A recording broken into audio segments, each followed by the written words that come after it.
Xanımın saçlarının ağlı qaralı olduğunu görürsünüz. Altı tünd, uç hissələri saralmış.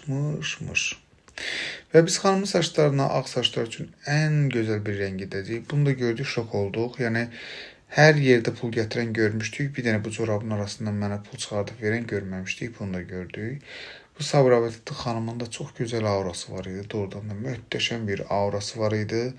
Yəni saf bir insan deyərdim. Mən belə indi insanlar çox retki görürəm.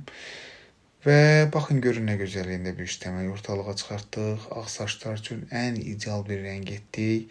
Xanımın saçlarına gözəl bir kəsim etdim. Dedilər, Nərman oğlumun toyu olacaq. İstəyirəm ki, o toyu bax bu həm kəsimimizlə, həm bu gözəl ağ saçlar üçün olunan rənglərlə edirsiniz.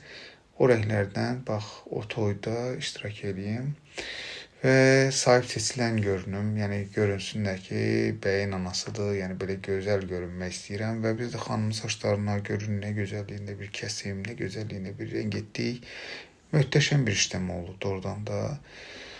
Baxın, görün, qiymət qoyun, kimin saçlarında ağlar varsa, bax belə bir gözəl rənglərdən etdirə bilər. Doğrudan da möhtəşəm bir işləmə elədik. Xanımın saçda qarma-qarışıq olduğuna görə tamamilə hamısını eyni tonuna çevirdik və xanımın da saçlarının ağları çıxanda görünməyəcək. Doğrudan